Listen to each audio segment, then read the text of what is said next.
Hello viewers, আসসালামু আলাইকুম। কেমন আছেন সবাই? আশা করি ভালো আছেন।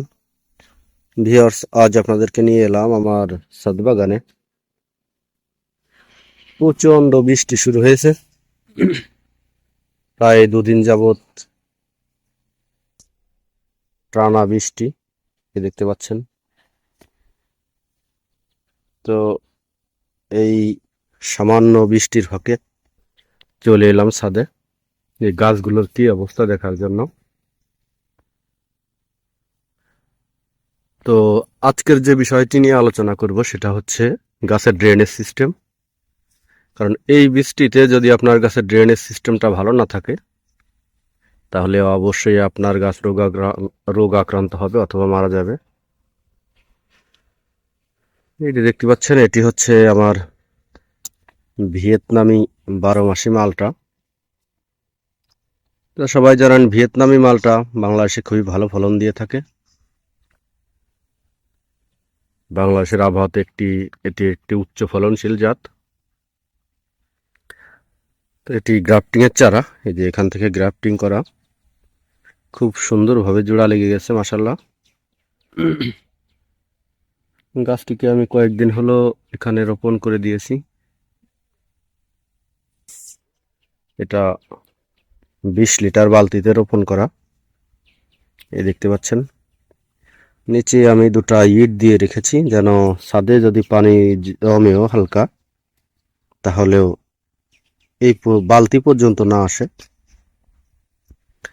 তো মূল বিষয়টা হলো এই যে দেখতে পাচ্ছেন আমার যে বালতি, এটাতে আমি মিডিয়া হিসেবে দিয়েছি পচা গোবর। এই দেখতে পাচ্ছেন পচা গোবর এবং মোটা বালি, হালকা কিছু মাটি এবং ধানের কুড়া। ধানের কুড়া দেওয়ার কারণ হচ্ছে গাছটি মাটি যাতে নরম থাকে, আর মোটা বালি দেওয়ার একটাই কারণ, সেটা হচ্ছে যেন গাছের ড্রেনেজ সিস্টেমটা ভালো থাকে। এই প্রচণ্ড বৃষ্টিতে যদি এখানে পানি জমে যায়, যদি পানিটা নিচ দিয়ে বের হতে না পারে তাহলে এই গাছটি কিন্তু মারা যাবে অথবা যে কোনো রোগে আক্রান্ত হবে। আর সবাই জানে সাইট্রাস গাছ, শুধু সাইট্রাস গাছই না, কোনো গাছই গোড়ায় পানি সহ্য করতে পারে না। যেগুলা উপরে হয়, যেগুলা জলজ উদ্ভিদ সেগুলোর কথা ভিন্ন। তো এই যে বালতিটা 20 লিটার বালতি দেখতে পাচ্ছেন, এই বালতির নিচেই কিন্তু আমি 6টি ছিদ্র করে দিয়েছি এবং 6টি ছিদ্রর পর আমি এই ছিদ্রগুলোকে একদম 1 ইঞ্চি পরিমাণ বালি দিয়ে দিয়েছি যেন পানিটা এখানে আটকে না যায়। নিচে যে 1 ইঞ্চি পরিমাণ, এটা শুধুই মোটা বালি। তার উপরে যে মিডিয়াটা তৈরি করেছিলাম গোবর, মাটি এবং বালি দিয়ে, এটা তার উপরে দিয়ে দিয়েছি।